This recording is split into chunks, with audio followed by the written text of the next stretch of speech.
I'm not drunk. I only had a few drinks to calm myself, to steady my nerves so I could tell you the whole story. Without the liquid courage, I'm pretty sure I couldn't get through the more abominable parts of what happened. You must think me crazy telling you all of this. I thought the old man was insane too, when he told me at first. I should have listened to him, but of course, I didn't, and now it's too late. He's dead. I'm not. I wish I could celebrate this fact, but I know that I too won't be alive for much longer.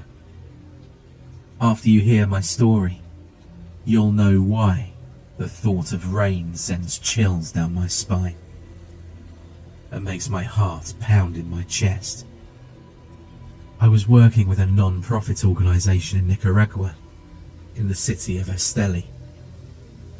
I worked in a clinic with other local doctors.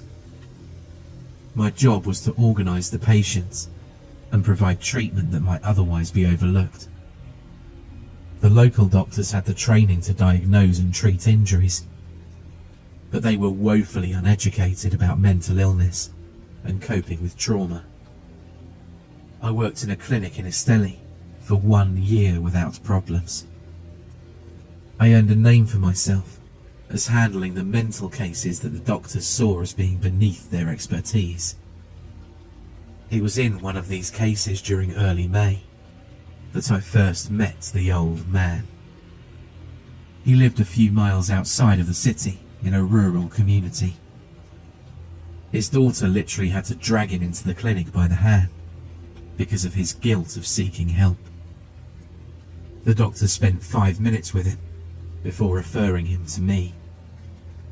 I sent his daughter out of the room so I could talk with him and see if I couldn't find out what the problem was. Of course, he saw little reason to tell me the truth. The only thing I managed to learn was he was anxious about something before he clammed up and left the counselling room.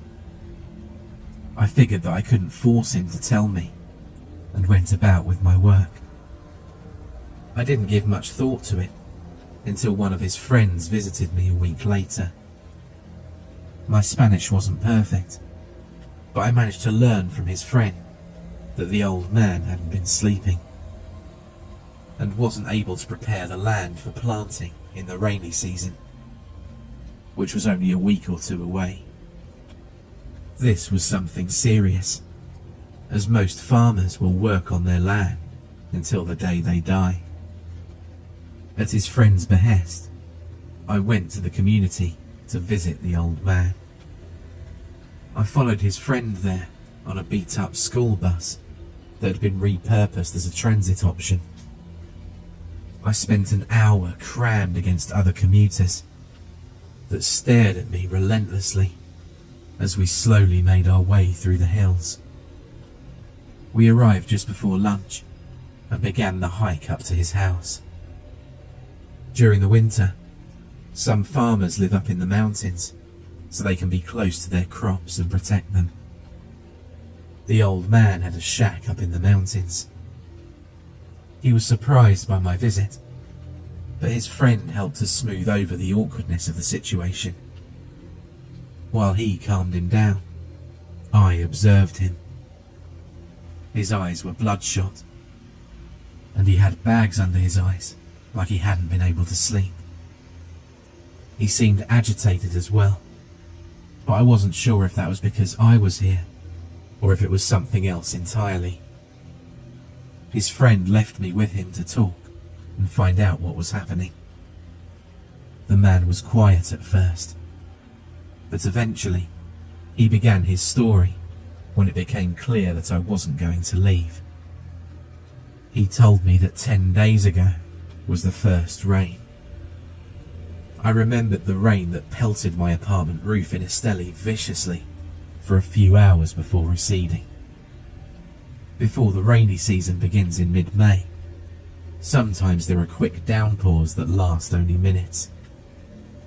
He'd been preparing his house up in the mountains when the rain came. He decided to wait it out before heading down into the community. It lasted longer than he'd hoped, and he found himself sitting under his roof, watching the sun sink behind the mountains. It was there that he became acutely aware that he wasn't alone. He told me he could have sworn he felt something watching him. He reasoned it had been other farmers that had been caught in the rain like him. They didn't respond to his call, but he said that sometimes men are hesitant to be caught on other people's property. When the rain died down, he grabbed his machete and went down the mountain. He didn't expect anything more of the occurrence, were it not for his dreams. He told me that a day later, he dreamt he was in the woods. He could see the trees around him and the rain falling off the leaves and cooling the air around him. The woods were dark, but he wasn't afraid. He said it wasn't until he woke up that he realized that this dream was different from the others. He whispered that in his dreams he was usually in third person, but in this dream he was looking around the forest in first person. He told his daughter of his experience, and she, being superstitious, took him into the clinic, thinking it to be the work of a witch. I sympathized with him, knowing that holding local beliefs and superstitions somehow brought out the ridicule of others, who considered the myths to be tales only for country bumpkins. He noted that the dreams of being in the woods didn't stop. In fact, they became more frequent as winter approached. He dreamt of moving through the woods, stalking something. He noted that he only had these dreams when it was raining. He whispered that there was something about the way he moved that unsettled him. His gait was more like a lumbering plod. The dream culminated a few days ago when he came across a pig in his nightly foray. He watched as the pig squealed when he brought his big meaty fist down on its head. He said in terror that the fist was almost as big as its head, and it reduced the skull to a pulp similar to a rotten watermelon. He confided that he now knew it wasn't him in the dream, but something else. It was something that was hunting in the forest. Whatever it was had killed the pig in a single blow with a heavy, hirsute fist. He said he hadn't been able to sleep after that dream. He was afraid of what he'd see next. I told him the only thing I could think of, that his dreams were just dreams. I didn't take him seriously, but decided to leave the clinic number with him in case the dreams got worse. I could tell he was disappointed that I didn't believe him. But I'd thought, who could believe a story like that? You'd have to be insane to take dreams for reality. Right now, I can tell that you don't believe me. I'm not angry. Seriously, I'm not. But I hope that by the end, you'll understand that what I'm telling you is true. I hope to God that I won't share the fate of the old man, but I now think otherwise. I returned to Estelle with a story to tell all of my co-workers. There's no such thing as doctor-patient confidentiality, and gossip reigns supreme. I thought nothing of the man's tale. It was something brought about after a night of binge drinking or horror movies. He was over-imaginative and nothing more. He'd probably never call, and eventually the dreams would go away. I continued with this line of thinking for a few days, until one of the nurses told me that I had a message. It was, of course, from the old man. I went into the back room and played the message. After listening to it, I played it again. Then again. Each time, my heart beat faster and my stomach dropped lower. This was as best as I could translate it. Forgive me if the translation seems a bit garbled. He wasn't necessarily talking clearly or concisely when he made the call. It went like this. I dreamt again last night. Oh Christ blood. I looked through that thing's eyes again. That creature is out there in the woods. I saw what it saw. I saw my cabin. It was so close. It's coming for me. It's hunting me. I don't know what to do. For God's sake, help me. I called in the nurse to ask when the call was made. She informed me it was only a few days old.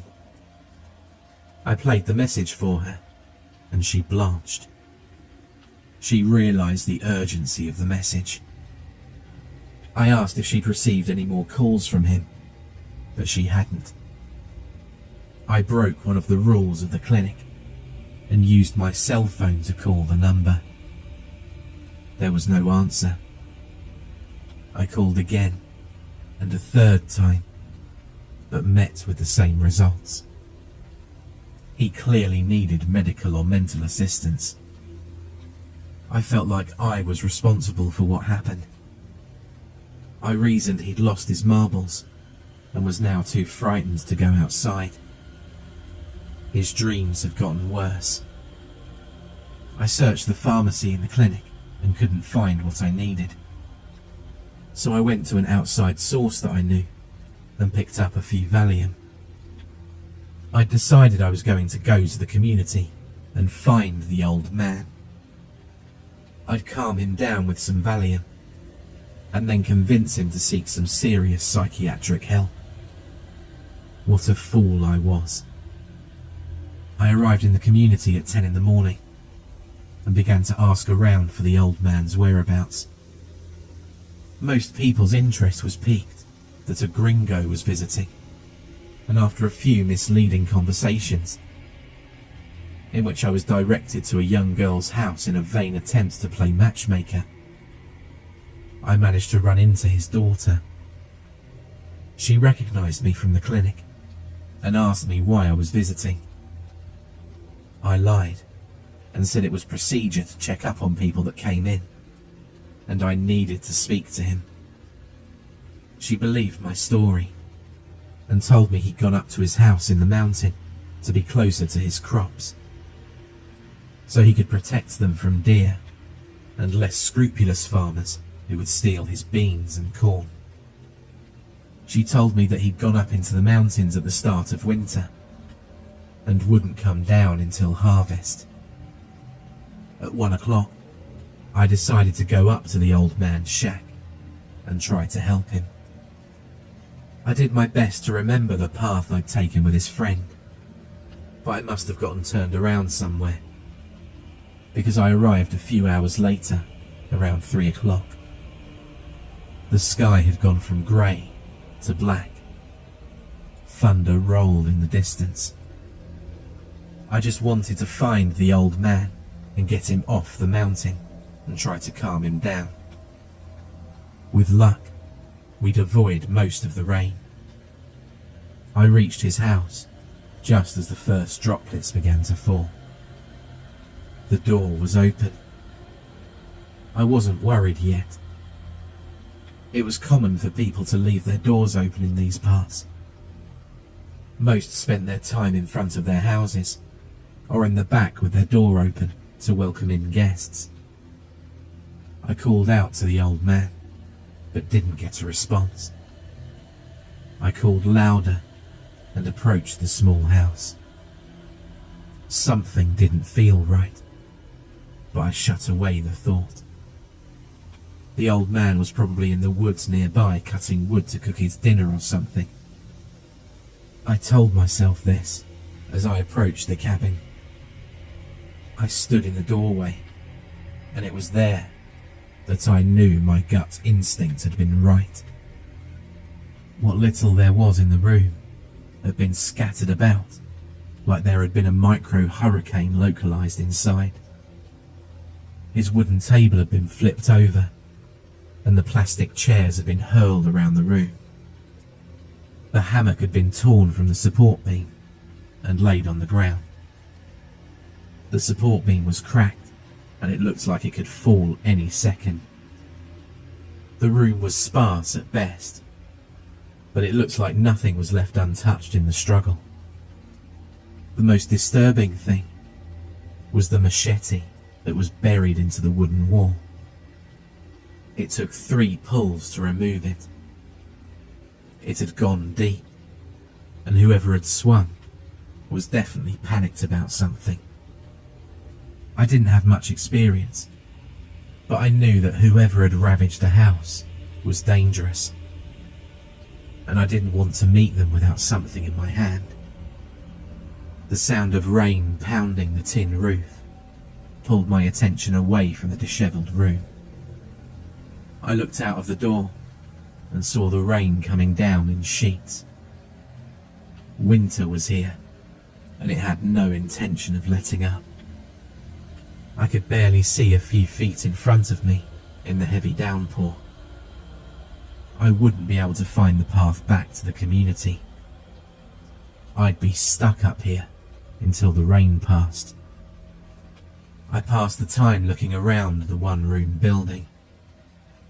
He'd used the hammock as a bed, and there were a few stones on the floor with 2 metal pieces across the top, and ashes beneath that he'd used as a makeshift stove. Like many of the houses in this community, he had dirt floors. On closer examination, I found that the dirt had been clawed and displaced at spots. I followed the path as it started in the middle of the room and worked its way to the door. It was in the doorway that I found something that made me want to run, screaming into the night. In the doorway, buried in the wood, were 3 human nails. These nails had to belong to the old man. Something had come into his cabin, and they struggled. In the process, they did all the damage that I surveyed.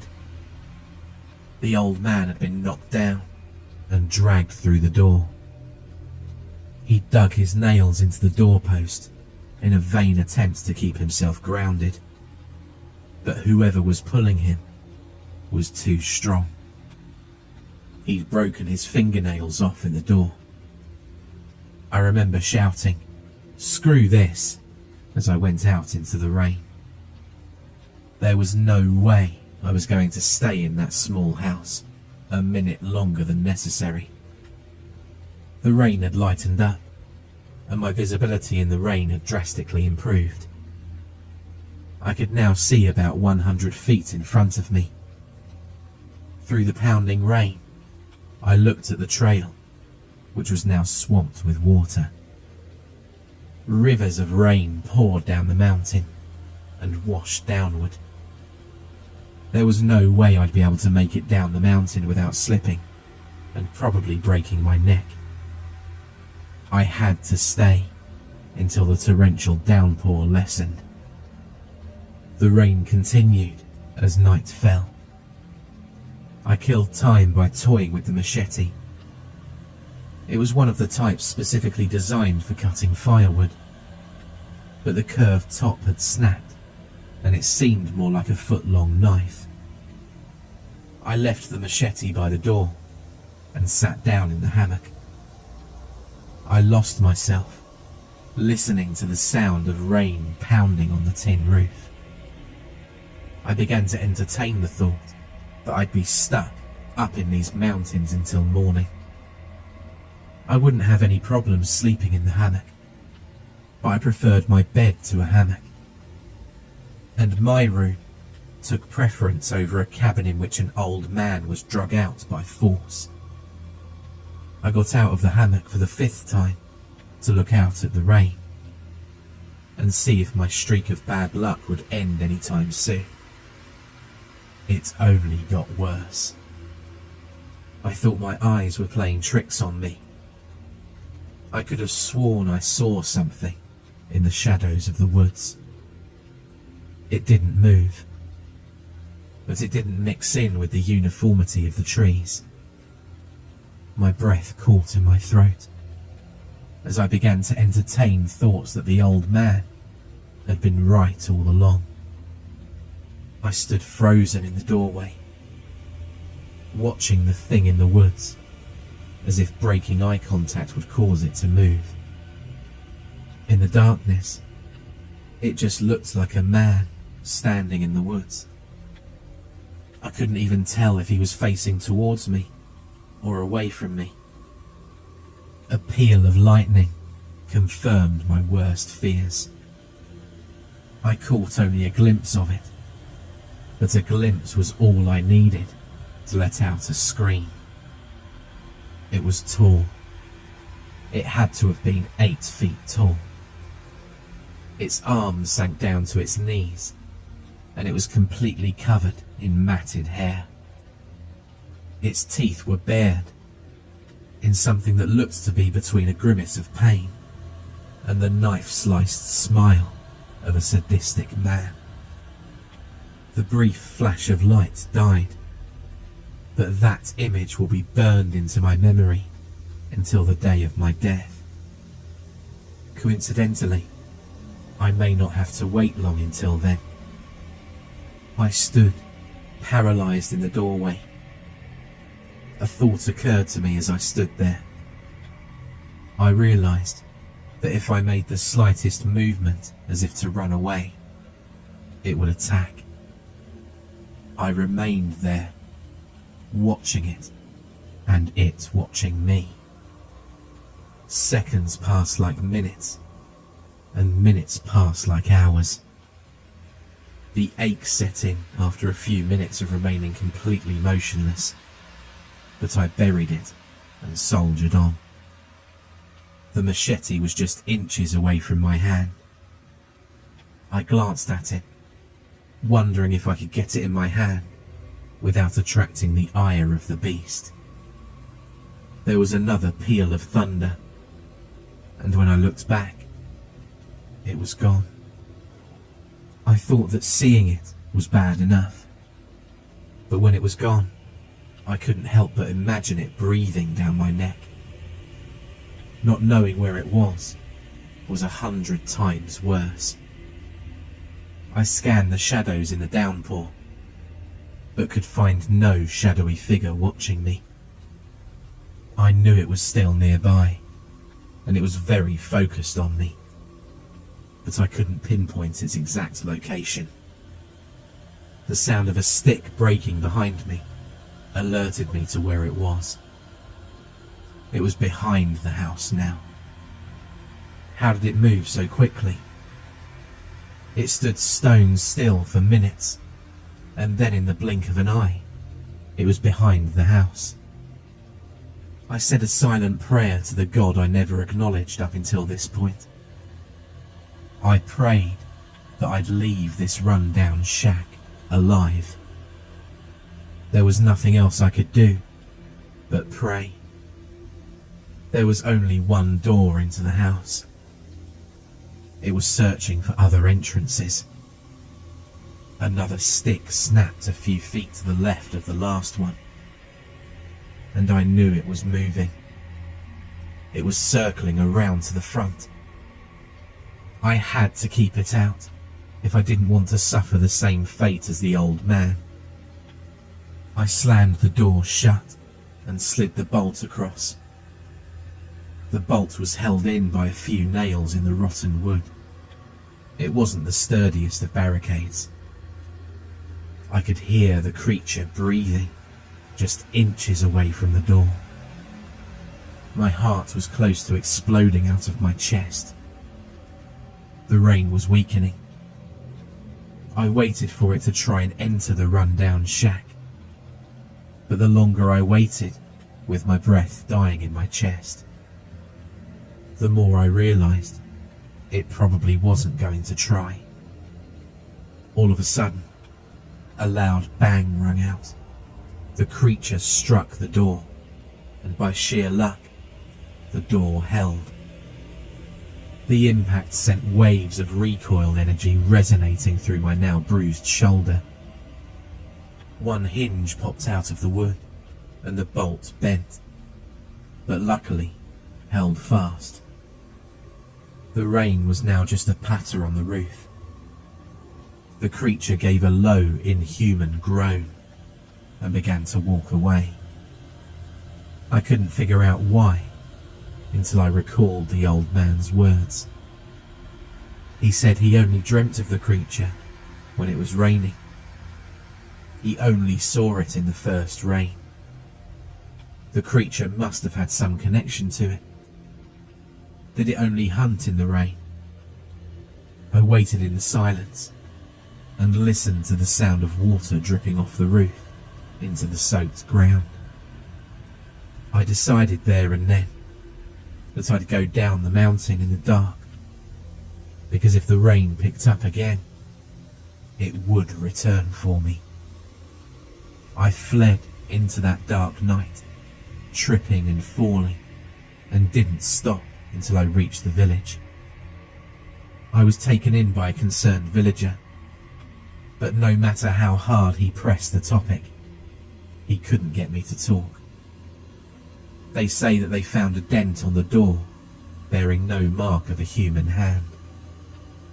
He wanted to hear about how the old man was doing, but I knew to open up about that would break the floodgates open, and it would drive me insane. I was awake the entire night, and I caught the first bus into Esteli in the morning. You're probably wondering why I'm so terrified. I escaped, and now it should only be a matter of avoiding the mountains. You know nothing. You wanted to learn why I get so panic-stricken at the first sign of dark clouds. That night, as I listened to the rain, I drifted off. I was always unable to resist the sound of rain hitting a zinc roof. Oh God, the things I dreamt. I saw something moving through the woods. It grabbed a tree, and I saw its hairy fingers wrap completely around the tree trunk. It scaled the tree with ease. The thick tree creaked under its weight, but stayed upright. It crested the tree and looked out over its domain. There were woods all around it. The creature looked northward, and through its eyes, I saw Esteli. The creature dropped down to the ground and began to head in that direction. It was heading towards me. The old man was right. It was stalking him in his dreams. It was now stalking me. It would find me eventually. I could run, but it would always find me. The rain, it only moved in the rain. It wouldn't stop until it found me. You wanted to know why dark clouds make me tremble, and the thought of rain sends waves of fear through me. It's because I know that the next rain, it will draw closer and closer to me. And today, it looks like the heaviest rain yet.